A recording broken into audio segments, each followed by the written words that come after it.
We know that it's a very busy time of year for you, so we appreciate you taking time out of your hectic schedule to join us. We're 2 weeks out from what many consider to be a very important election season, so it's great to have you with us here today. Towards the end of this interview, I'll ask you some questions that have been provided to me by the attendees. Okay? So welcome to everyone who's joining us today via Zoom for our third Fireside Chat.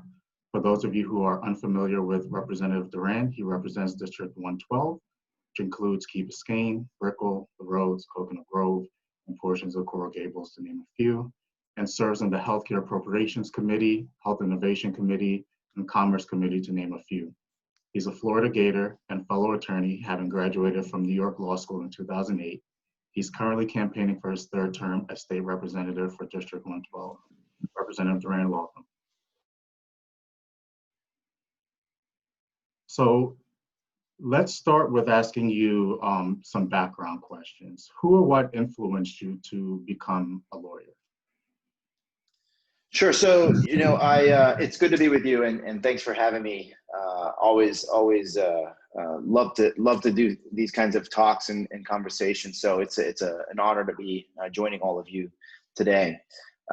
So my decision to jump into law school kind of originated through what I think is my mom. My mom was not a lawyer, but she was a public school teacher for 32 years. And I always saw through her as someone who was chief advocate for her two sons, but also for her classes, her students. It was called the class that she would have. They used to call it Slow Learning Disabled, SLD. And she dealt with a lot of kids who had learning disabilities. And oftentimes she would be having conversations, or not conversations, arguments, and bucking the school board and school the county school board and folks saying these students are not getting what they need. And oftentimes she would be speaking truth to power in many respects to try to get what they could get in terms of services and support.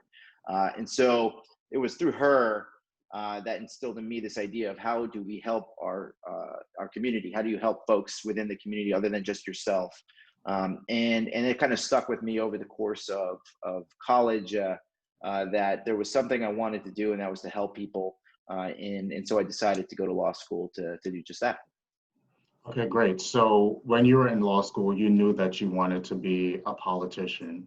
Is that correct? Or, what led you to run for Florida House specifically? Yeah. So I would say, no, I didn't want to know if I wanted to be a politician. In fact, I didn't think I wanted to be one at all, actually. What I ended up doing is I went to law school. I came back. While I was in law school, I was clerking for a law firm up in New York City. They were doing a lot of insurance litigation, working and representing a lot of clients who had been impacted, commercial organizations and companies who had been impacted by World Trade Center 9/11. And so we were dealing with these really high-level, sophisticated claims, and really kind of dove deeply into those sorts of issues. And when I came back down here in 2009, the economy was collapsing. And so I thought to myself, I just need to get a job, make sure I have a good job, and get going. And so I got a job at a law firm down in Miami-Dade, was there for a couple of years.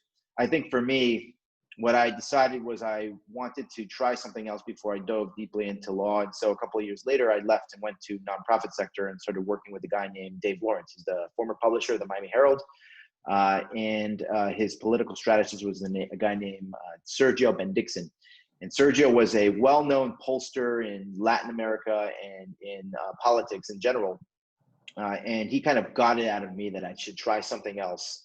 He's like, you're going to be you're going to be able to practice law. You have your degree. You've passed the bar. You passed the exam. You're good. But try something else. And so he kind of, and we were just about to have my first child, Mason. And so we were like, why not? Let's dive into something while we're young and we have a little bit of opportunity.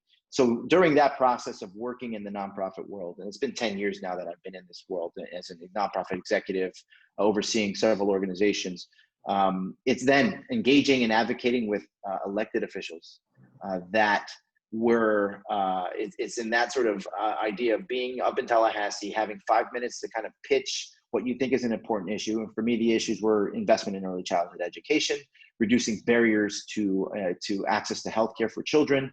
And you would go up there, you'd have 5 minutes, you pitch it, and the legislator would either be like enthused, they'd be all about it and thinking about how important those issues are and wanting to be a champion and empowered, or they would have a glaze over their eyes and just be like, when's this going to end?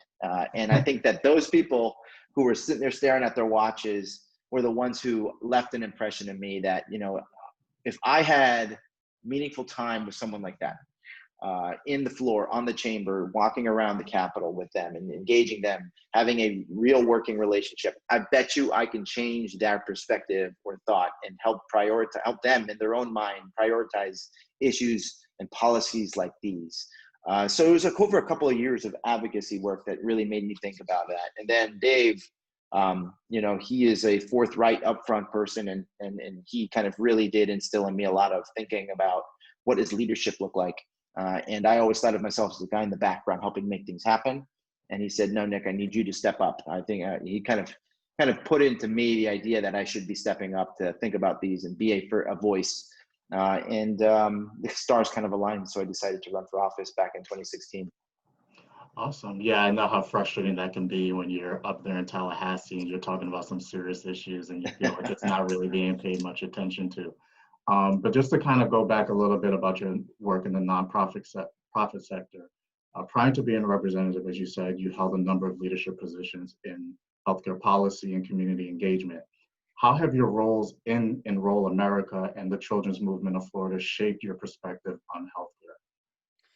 Yeah, so, you know, when I left into the, we actually, you know, I was young and we were just about to have our first child, and a actual very personal experience. When I think about healthcare, I think about how personal experiences and how with healthcare, they really do drive your thinking about the system, the policies, health insurance, all of those different things. And, you know, we were a couple of years in, and my wife and I were pregnant with what was supposed to be our second child.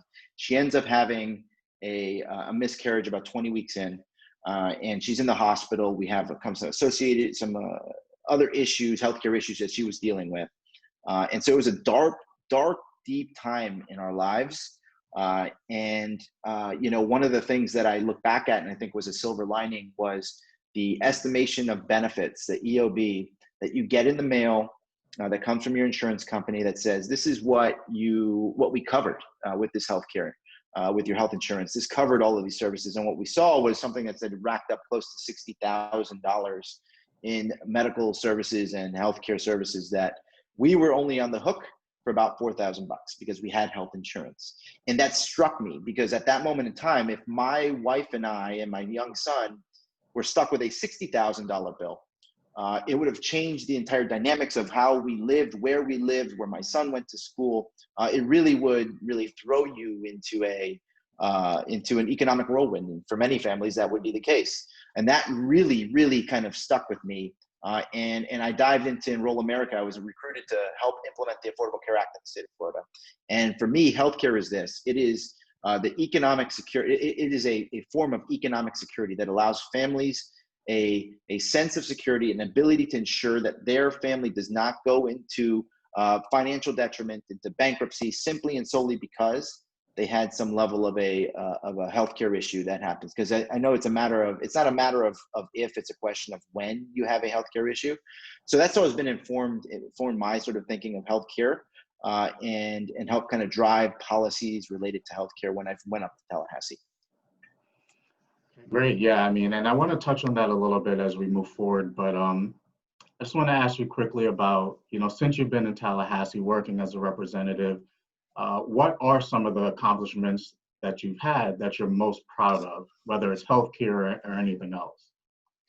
Sure. So I would say the first is before I got into healthcare was helping implement the Affordable Care Act in this state. And the state of Florida has led the nation in with the ACA in the marketplace. And obviously, I still believe there's lots of flaws and fixes that need to happen with the Affordable Care Act. But so many people in the state of Florida, for the first time, were actually able to access healthcare for them and their families, have the dignity of a medical home, to have a relationship with the doctor, and to have a sort of leadership role in helping make that happen was so critical to me, and so something I'm always going to be proud of. While I've been in the legislature, it's sort of been my guiding North Star, is how do I help with policies that, I'm a Democrat, and there's just that, like, I'm a Democrat, and the Republicans are in control of the legislature and the governor's mansion. And so how do you operate? How do you be effective in this world? And I think one of the most critical things is you have to be willing to listen and learn and work, roll up your sleeves and work with my colleagues on the other side. And the good thing is, the bills that I've been able are bills that expand access to healthcare, access to medicines, but have unanimous bipartisan support. So the Prescription Drug Donation Repository Program, which we passed this past session, is a bill that actually changes law. In Florida, we prohibited folks, closed circuit sort of nursing homes and closed pharmacies that work in service nursing homes from being able to donate unused, safe medicines that are still in blister packs, all of those different things. And we're talking about tens of millions of dollars that are of medicine every year that gets taken in by a third party and incinerated. What we were able to do, and work closely with my colleague from Jacksonville, a Republican, is we were able to revise the law. We worked with several different organizations. We tweaked it it took us 3 years, but we got to that point last session where we passed this with everyone on the floor support, where we're now going to create that kind of access to medicines, which is a major issue for a lot of folks that's going on. I think the thing that I'm most proud of is the ability to work together. And when you see and you hear like the kind of divisiveness and the kind of how we're all spread apart these days, and people are with their backs, I think that there's a lot of opportunity. There's a lot more that we agree on than we disagree. And it's about rolling up your sleeves, listening, learning, and developing those kinds of, cultivating those kinds of relationships. Okay, so, and what's on the horizon for you, right? You've spoken about some of the accomplishments that you've been successful with, but, what are some things that you're kind of kicking back and forth right now and you're hoping to get support to eventually pass? Sure. So I think when it comes to healthcare, when it comes to COVID, I think the idea is this, in my book, it is if we want to go back to normal, if we want to have some sort of sense of normalcy, we all need to have some confidence in us being safe and that our kids are at school, that our kids are safe. I'm dealing right now with an issue where my son, I brought him to school today. And this is this real world, right? Real time stuff going down. I get a call 5 minutes later. They're like, you didn't see the email at 11:30 that we sent that the 4th and 5th graders need to stay home. And apparently a kid in one of the classes that he is sort of connected to has tested positive for COVID. So the great unlock for us is getting our kids back to school and feeling like the kids that we're safe. So one of the big issues that we're going to have to deal with going into session next year, which is in March, is how do we approach this issue? Although there's several months between now and March, but we're going to have to ensure that we are passing laws and that we're putting in the right kind of funding and sources for to ensure that COVID testing, COVID tracing, and that our school systems feel and the parents are feeling safe and adequately supported in that level. I'm going to make a big push this go around on Medicaid expansion, only because we are in a financial pickle as a state. We're financially strapped. We need to figure out how to expend our funding, expend money, and develop and build a budget. And I think Medicaid expansion, which we have kind of pushed to the side for several years, is perfectly suited for this point in time, where we can take down and draw down billions of dollars in federal dollars to help us finance what is our healthcare system. These are dollars that they're ours. These are dollars we just haven't claimed. And we need them, and it helps us ensure folks across the state have access to healthcare. Two, that our small businesses are going to need help in rebuilding, and a part of that is helping ensure that their staff have access to healthcare, that have access to COVID testing and all these different issues that we're going to need in place. And we need to balance our budget. So all of these things, to me, make it seem like we can really make a big push on that. And then the third last thing with respect to healthcare policy is mental health care access, which, as all of us know, COVID has not been easy, and it can be trying on families and individuals emotionally. You have friends who are isolated and lonely, and we need to ensure that there's true access in terms of really kind of reemphasizing that. So what we have in place, in many respects, I would proffer to you, is a system where our healthcare and our behavioral and substance use disorder treatment sort of programs at the state are piecemeal. we don't have a comprehensive thing in place that we can really kind of go at and really kind of create. So to that end, I'm very intrigued in working with a lot of partners on that kind of issue. Great. No, I mean, that was a lot, and I'm definitely gonna have a few follow-ups, but I wanted to ask you specifically, obviously, COVID-19 has really affected us since the early part of this year. What have you learned through this time, and what would you have done differently if you can go back and change things in your position as representative? Yeah, so we passed the budget back in March. March 17th was the official day we passed the budget. And I remember us looking at that budget, and when we talked about COVID, the one thing that we said when we passed the budget is, oh yes, we put aside $25 million for this issue on COVID. And when we passed that budget, we were like, okay, we put some money in the budget, but there is nowhere near what we expected in terms of what we're dealing with. So we came back home, and we realized quickly that there is a budget that we have passed that may not meet the needs of our state in terms of what we're dealing with the pandemic. Look, as an elected and as someone who's been since March kind of just dealing with a lot of air traffic control between our agencies and our constituents, whether it is licensure for medical nursing homes or ALFs, or just in general providers in this district who are trying to get their licenses handled. We have been doing a lot of that interfacing while the 800-pound gorilla, which is COVID, is also raging at the same time. So all of these things continue to spin and continue to move. So I would say, what would I have wished is that hindsight is 2020, and I think that when you look back to this point in time, thinking about where we could have been and should have been in May, if we really seriously wanted to open up this state, I really wish that we had gone back to a special session back in May. And that special session would have included, yes, the unemployment system, we can do some tweaks and fixes there. But truly, if the legislature was involved, we could have really kind of worked on what does an adequate contact tracing program look like? How do we finance it? What are the players and what's the private public partnerships? Instead of letting just the governor kind of run through on it, I think it would have been really good for us all to flesh it out, because 120 minds in the House and 40 minds in the Senate could really kind of pull and pick and pull and put together something that was a little bit more strategically created, so that August came around and my kids are going to school and everyone else's kids are going to school, that we had absolute confidence that what we have in place is something that can catch, move, and at least figure out how we can test, how we can monitor all of these different situations. So to me, my biggest regret is that we weren't able to go back to Tallahassee and work on these issues together, to kind of work on what I think is so needed now, and what we're seeing are some of the flaws with the system right now. Okay. And with that being said, if you're elected for a third term in the House, how do you think, if we look forward, how do you think your role as a representative is going to be impacted moving forward if COVID-19 persists and maybe gets worse? I've seen that the numbers, have been going up around the world. If this continues to be true, how do you think this will impact your role as a representative? Yeah. Well, I would say this.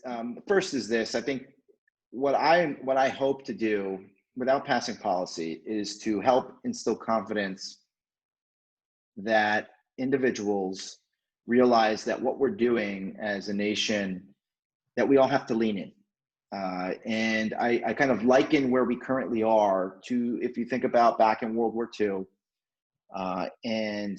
when we had sent our troops to Europe, and we were sending them to the Pacific. We didn't have enough food. We didn't have enough supplies. We needed people to build all of these planes and carriers and all of the different things at the same time, educating our kids, farming, all of these different pieces. Everybody in the country had to lean in, and I really think that that's what we need to we need to get away from the politics of masks. We need to get away from the idea that contact tracing or testing is political. we need to just sort of lean in as a country and say, we need to get out of this thing. And that we all have to lean in. And I think a bit of what we can do as electeds and officials is work to try to take politics out of this, like, sober the politics and talk about policy and community health in ways that hears and listens and understands that we all have a role to play together. There's that.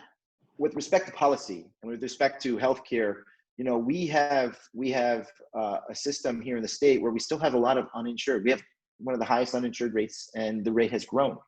And so it's not necessarily that we need to get folks. It's not just about having health insurance. It's about having quality, affordable health care.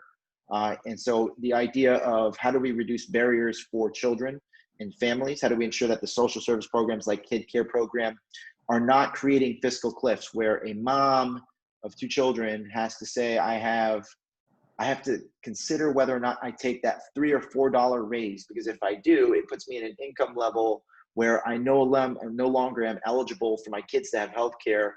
And now I have to figure out how to do that. That doesn't help people move up. And that's what we need to be focusing in on. And a lot of the policy that I want to really zero in on is ensuring that families we are helping them move up, instead of trying to make these axiomatic sort of difficult decisions on who they work for, and ensuring that they're within certain eligibility levels for services. So it's all about regrowing and rebuilding and building in confidence and making sure folks lean in on terms of community health.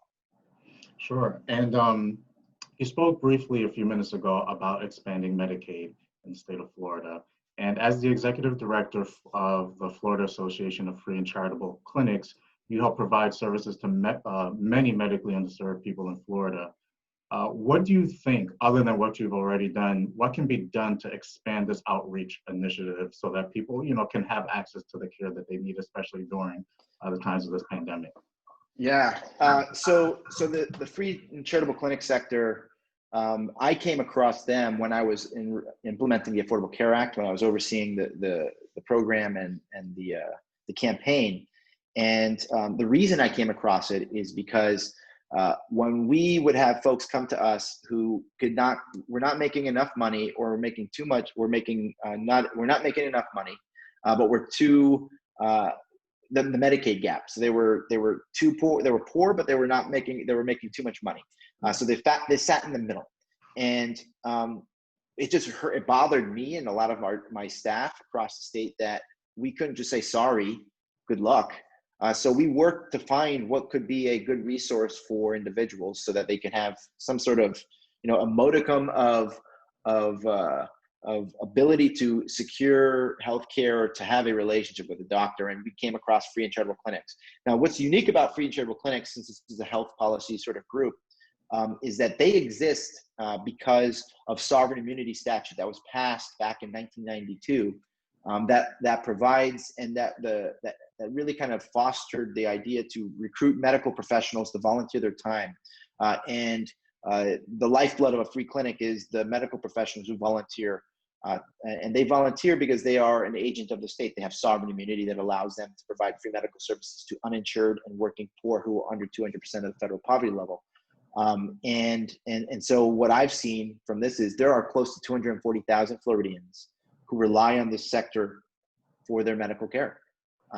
It shows me that there is a population of people, these are working poor, like people who go to work every day, who strive to try to do best for them and their family, that they could, the power of, like I said to you earlier on, economic security through healthcare, that if we could do it, these are the individuals who would probably benefit the most. No one is looking for a handout. This is about a handout. And the Medicaid expansion is something where we can do that, save money for our overall spending as a state, and at the same time ensure that Floridians across the state have access to medical home, medical medicine, et cetera. I think that's something that Medicaid expansion positions the state of Florida to do it. 40 other states basically have done this. And it's become, again, here's another idea. It's not about a Democrat Republican thing. I think we need to take the ideology out of it. Okay, great. And we're paying a lot of attention to the physical aspects of COVID-19, right? But I think that to some extent, we're overlooking some of the mental health issues that come along with this pandemic. During your career, you've helped fund some mental health programs. And because this last year has been anxiety ridden and traumatic for so many people, what more can be done to help people meet the health needs of mental health needs rather of Floridians? That's such a great question. And, I would say this, one of the silver linings of COVID has been the speed in which we have adopted and moved forward and leveraged telehealth. So last year we had passed a framework on telehealth that allowed us and allowed for the practice of telehealth here in the state of Florida in a way that just positioned and created that sort of platform for us to do so. And one of the things you've seen is that it has been leveraged in ways we've not seen before. And it's not like we've been talking about telehealth just this year. This is something that we've been talking about for several years now. But what it does is show the value of it and shows the ability to create access, particularly with mental health issues. I think this is something that the free and charitable clinics, we have been working on this issue for a while with on expanding telehealth and leveraging technology to create better access. And when it comes to telehealth, if you could literally just use this phone and jump on and have access to a mental health counselor, if it creates the less of the issue of breaking down transportation, which transportation for most folks realize is one of the biggest reasons why people don't miss their appointments. This is something that I think is so important. Now, what I think we're going to be dealing with now is whether or not the insurance companies value telehealth the same way that they value an in-person consult. And so you're going to have a lot of that conversation over the next couple of months. Sometimes with regards to the parity issues, I'm assuming. Exactly, to parity on whether or not it's worth the same amount and they should be reimbursed for the same amount. And the mental health counselor or the physician or the doctor would say to you, I still have to have an office. I'm sitting in this office. I still have to have this. I still have to have my staff who help me with my scheduling. I still have to have all of these different pieces. There's nothing different with respect to what I'm delivering in terms of the quality of the care that's being delivered. And I think that the idea of so many people had to just deal with it and use telehealth for the first time really kind of shows the value. And I think that we're going to have a lot of conversations. Now, I prefer that we don't, as a legislature, have to tell people tell insurance companies that you have to reimburse at this amount. But sometimes when the rubber meets the road, sometimes we got to kind of gently push folks to do that. And I think that there's going to be conversations on that issue. Okay.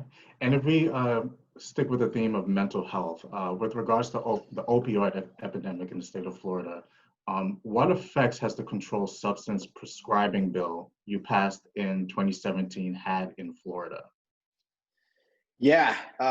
So 2016, first time I was elected, first session, and it was an issue I mentioned to you earlier when we were conversing about this, that it's personal for me. I had my brother-in-law who passed away, who had struggled with substance use disorder for many years, and opioids is what ended up being what killed him.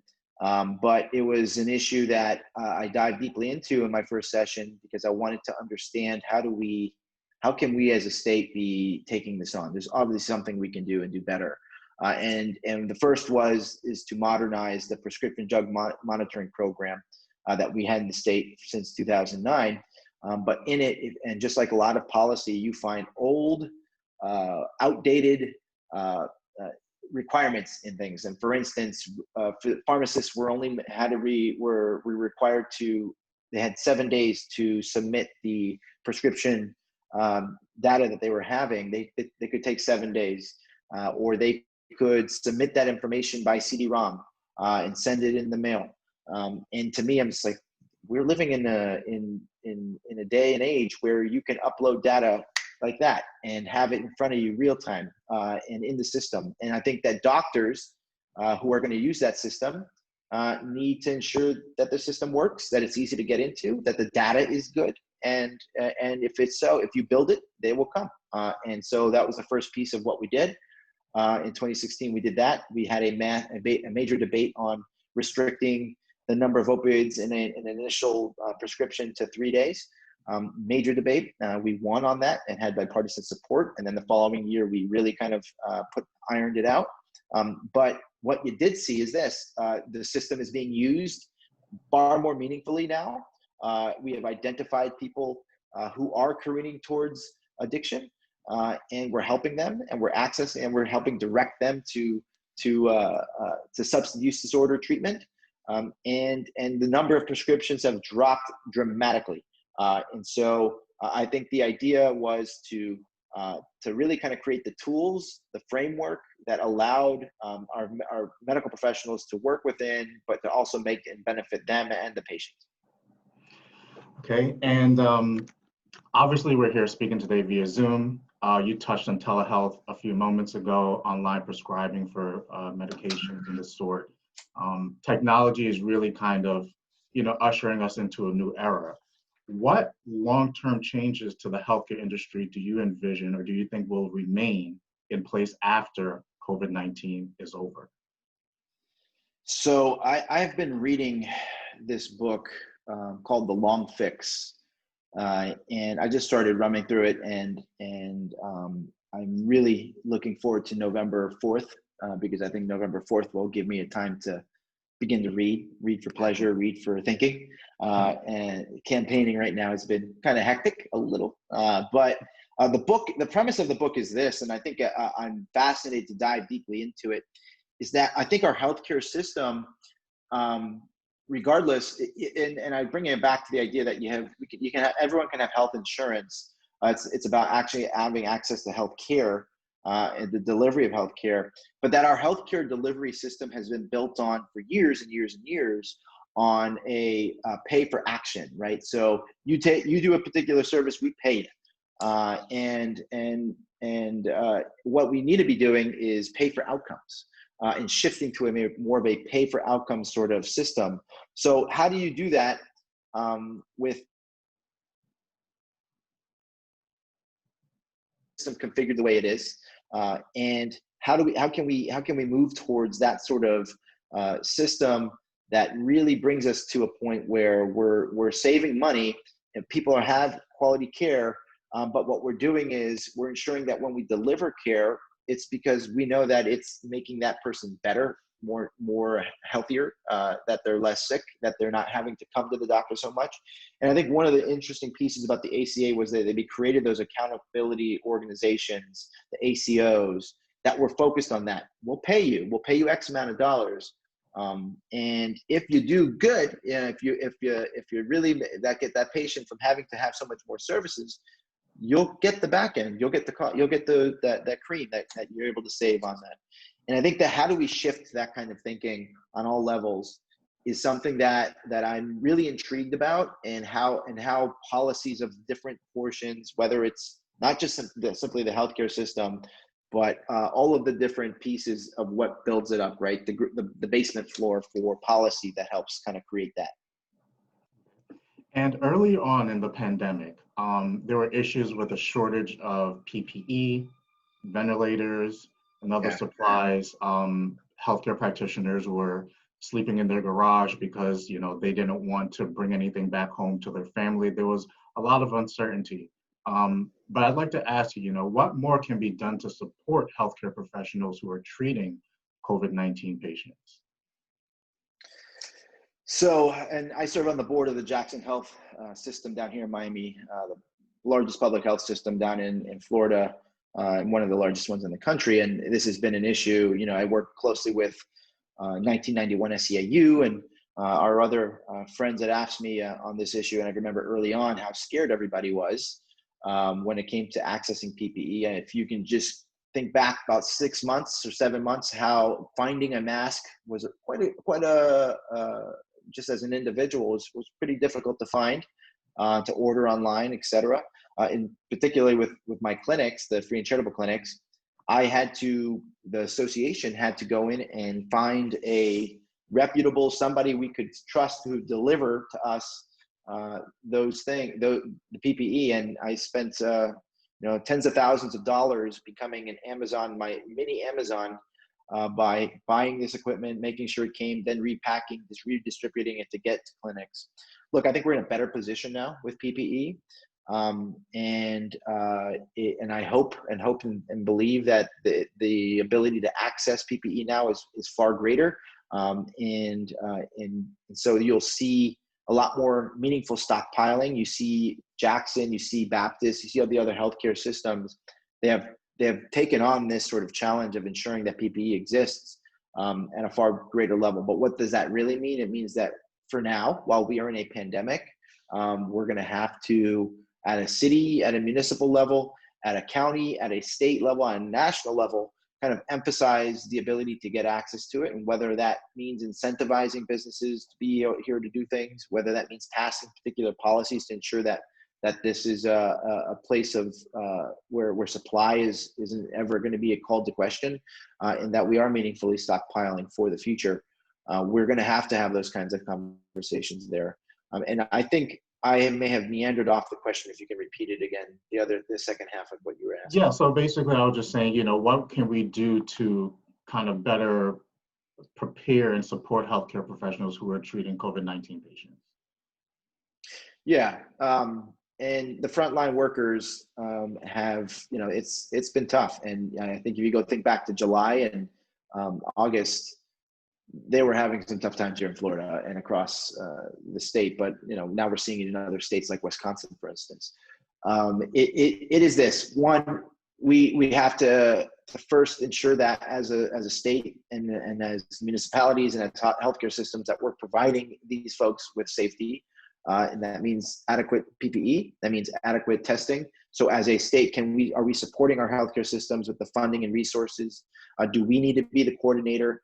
My friend Jared Moskowitz, who's the director of emergency operations, he has been sort of the czar on PPE and testing.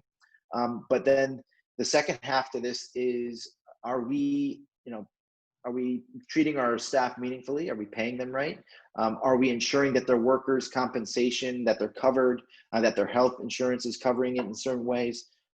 That's the other side to this. I think that has been a driver for a lot of folks. There's a lot of people who are afraid, tired, and like you said earlier, for a while they had to sleep in other places, or they had to use hotels to stay away from their families. But it's going to be a while. Honestly, if I had to tell you how I felt where things are, I think we're going to be wearing masks and we're going to be talking about this issue well into early summer. Okay. So switching gears for a moment, let's talk about the election a little bit. You're running for your third term in the Florida House this November. If reelected, what are some of the things that you're hoping to achieve? Yeah, so going back to Medicaid expansion, I think I want to make a big push on that. I definitely want us to have a more meaningful contact tracing program. Obviously, the state of Florida has had one through the HIV program, but it was minuscule, it was tiny, it was outdated, it is outdated, and it certainly doesn't meet the merits of what we need at this place.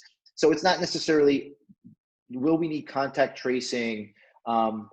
We're talking about March. So what we're saying is really by July, can we have the funding in place for the budget? Do we have the policies in place? That it will help us if it's COVID, but it will help us no matter what the next thing in front of us is that we think about what contact tracing looks like there. I live down in Miami-Dade, and I'm just kind of taking off. I think there's an interconnection to it, but sea level rise and climate change are certainly interconnected in my book to our overall health and health of human beings. And for me, we have to really kind of at the state level become a bigger, far more involved voice and have a role when it comes to climate change. And so I think that's going to be a major part of the next legislative session is how do we rebuild our economy? How do we ensure that what we're doing is greening our economy? And so we have a lot of opportunity there, but I think it also is part and parcel with the health, in that our healthcare system and the overall health of human beings is interconnected to the climate change as well. So I'll be working on that. Look, I do a lot of budget work. And to me, it's going to be about finding the money and the pennies and the dollars in the different tranches, whether it's silent spending, which is taxes, tax breaks, or it is new revenue sources that we're just not kind of considering like Medicaid expansion and or the online sales tax and collecting on those things. We have a lot of needs, and we just need to find the funding, and we need to prioritize what that funding looks like when we put it down. Okay. And what are some of your concerns regarding the upcoming presidential election, and how might this election impact healthcare policies one way or another, regardless of who's in the White House on January? Yeah. So like somebody who's as an advocate, my old boss would say, you have to sometimes be a zealot, Nick. And I'm a zealot when it comes to healthcare and when it comes to the healthcare system. I think the Affordable Care Act, while like I mentioned earlier, has some deficiencies, it's still a platform that can be built upon and worked on. So for me, my hope, my fear is that we end up having a Supreme Court overturning the Affordable Care Act, and we have nothing. You have an alternative. We don't have anything in place that's ready to go. There's also maybe an opportunity there for us to rebuild. But I think that first and foremost, it is early voting today. Is early voting, and if maybe many of you woke up and braved the weather and went outside and sat in line. But lots of people decided to sit in line. And so for me, the first is that our elections, they go smoothly, they go well, they're transparent, that there's integrity there, and that people feel confident to go out and vote, that their vote matters and that they know it and that they should sit in line and that their vote is going to count. So that's something that I think a lot about and concerned with respect to how people are voicing, using their pedestals and their bully pulpit to talk about the elections. But after that, I think it is whoever the president is in place. The reality of it is there's still an enormous amount of people who cannot afford healthcare, who have healthcare and they just can't use it to access a medical doctor or have any care. And so we have to go to that drawing board and identify some of the top priority items where we can whack away, whether it is medicines and whether or not the international medicine program is actually going to be able to exist. We passed the bill here in the state of Florida. I was highly skeptical. I voted in favor of it because I'm always for anything that might be able to allow citizens to get access to healthcare cheaper. And it's built on the idea that we can purchase medicines outside of the country at cheaper, but they're safe. And I keep emphasizing they better be safe, part of that. But that's an opportunity in a Trump reelection world. If it's a Biden world, it's about reemphasizing the Medicaid program and how we fund our hospital low-income pool systems as well. And so I think I'm going to be fascinated by who is the president. But either way, in the healthcare arena and healthcare policy, there's going to be quite a bit of dialogue, debate, and an opportunity that really kind of help us drive some of the new policies that come into play.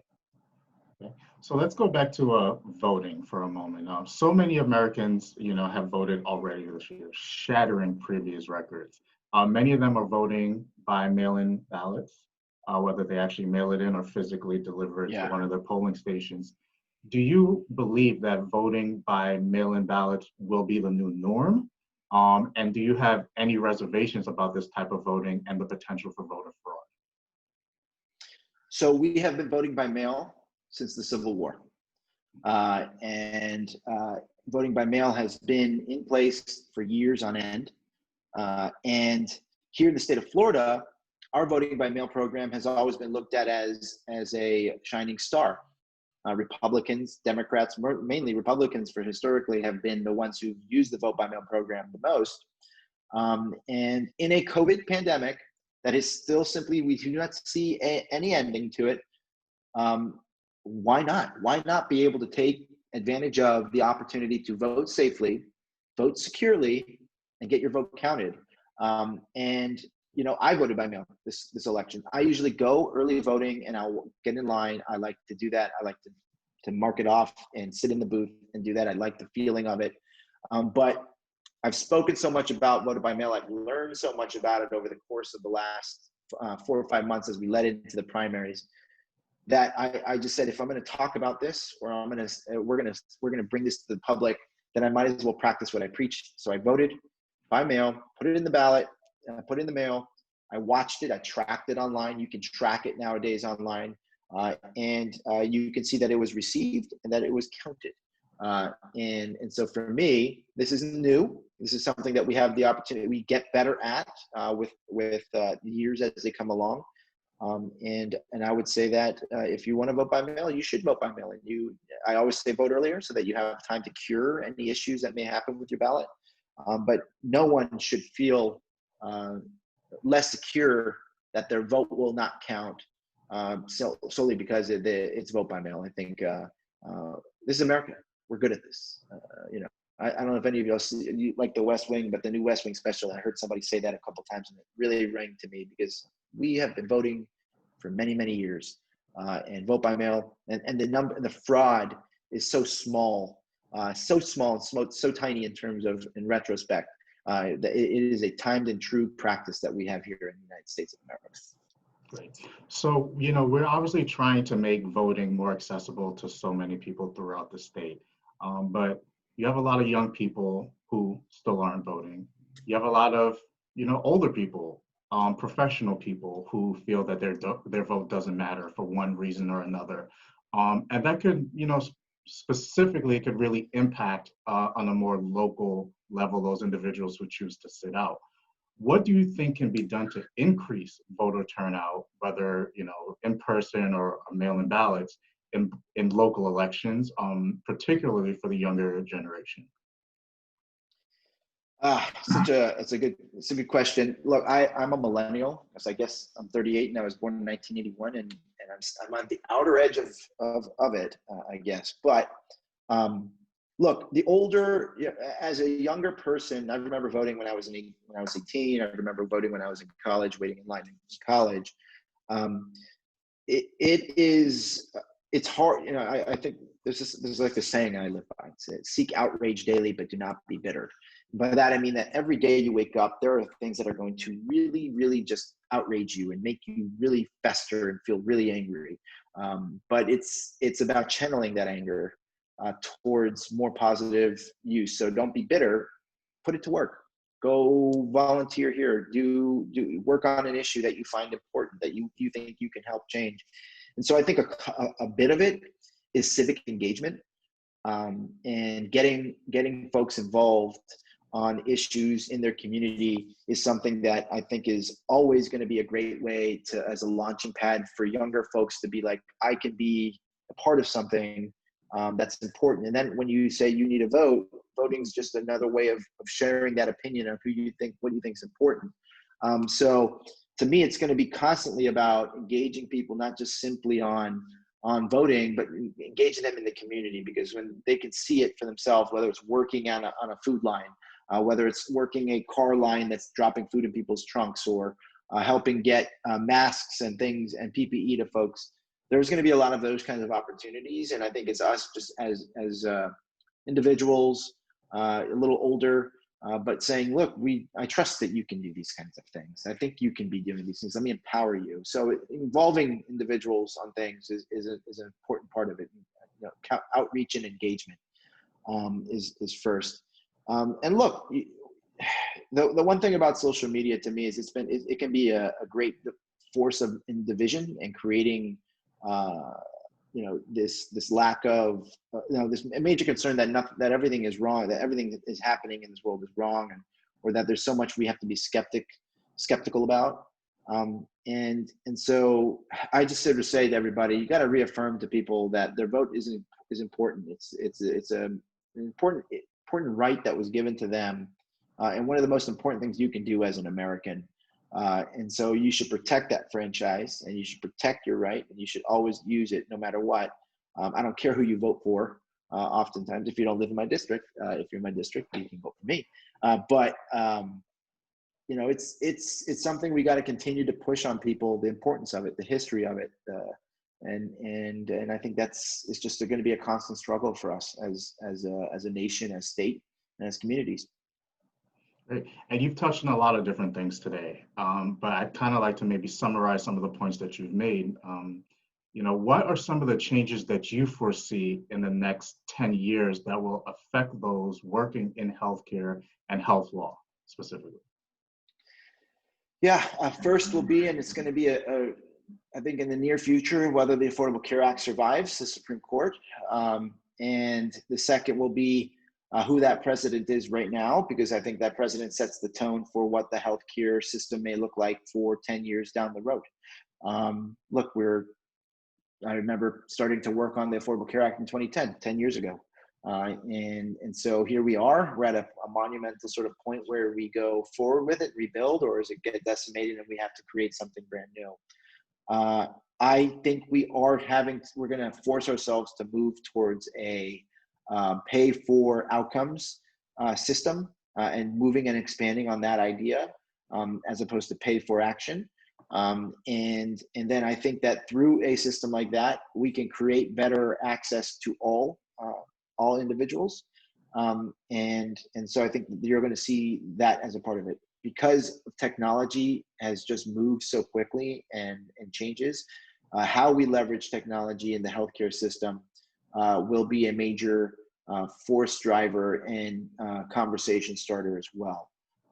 So I think those are going to be key issues in how I see healthcare over the next several years, because what you have seen over the last couple of years is hospital systems have struggled a little bit more based on the policies that have passed at a state level that have helped kind of expand out the kind of care that's provided in a singular fashion. So you have your, in some states you have ER emergency rooms that operate, they're just standalone emergency rooms, or you have urgent care centers now looking to expand a little bit further into what they're doing and delivering their care.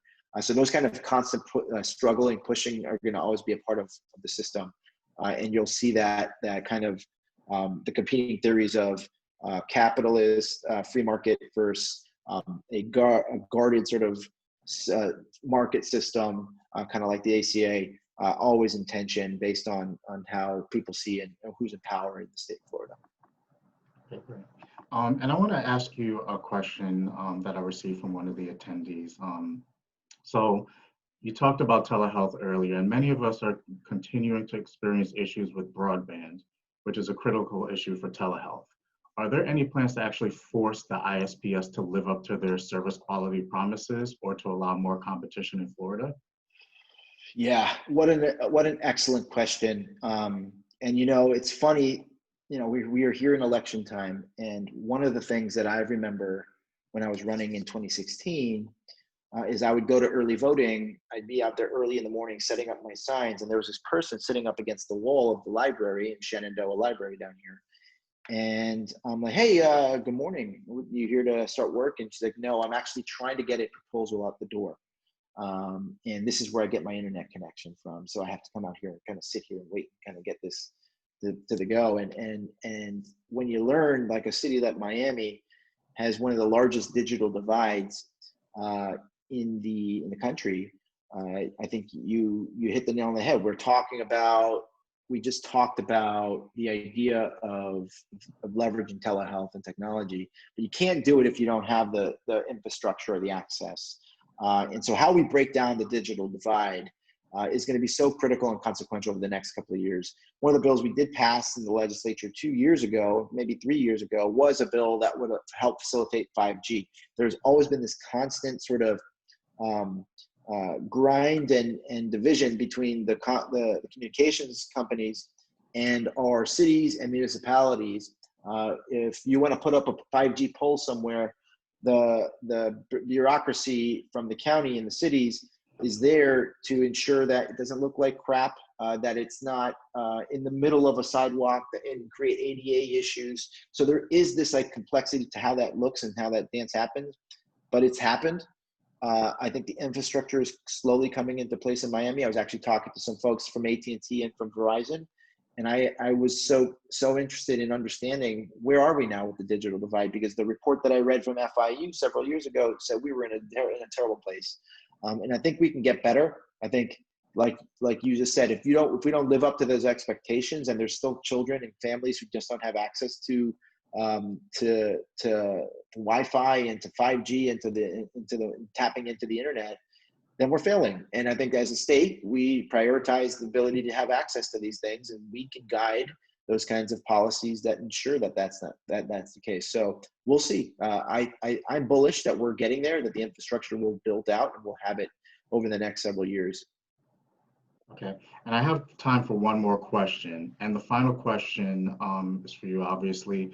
What legacy do you hope to leave behind when your career in politics comes to an end? Hopefully not anytime soon, but when it does come to an end, what are you hoping to leave behind? I don't know how long I'm going to be in doing this for a living. Not even for a living, as being a state elected official. I take it 2 years at a time. But I do know this. When I got into this, I always realized that my time here is finite, and that I need to wake up every day thinking that I have one less day to have an opportunity to make an impact. Like I told you before, my mom, watching her help and fight for her students, besides her 2 kids, was something that said she was trying to make their lives a little better, to make their family lives a little easier, and help them have a platform to succeed and achieve just like everyone else. And so when it comes down to leaving, my hope is that I'm known for being a person who came to the table, who worked hard to roll up their sleeves, policy oriented. But the end goal and the end result is that we made policy that helped families, that we helped individuals, we helped kids in getting them to succeed and to really reach for the future and achieve as much as they can. And so my hope is that people will look back and go, Nick was the guy who would work with everybody, work really hard, and they got some great things done that really did help a lot of folks. We moved the needle on important issues and really helped the state of Florida. Great. Well, thank you. Thank you so much for your time today. This was a wonderful conversation. Thank you to Representative Duran for answering our questions and for telling us a little bit about yourself and your perspective on what's occurring in Tallahassee and throughout the state, quite frankly. I'd also like to thank Jason Mehta for allowing me to take over the series for an episode. I'd also like to give a birthday shout out to our former chair, Greg Cheers. So yeah, with that, be on the lookout on LinkedIn, Facebook, and in your emails for information about the next episode in our Fireside Chat series. If you'd like to rewatch this interview, it will be up shortly on the Health Law Section's YouTube page. We'll send an email announcement out. Please hit the subscribe button and bell notification so you'll know whenever we post new content. So thank you again, and have a great week, everyone.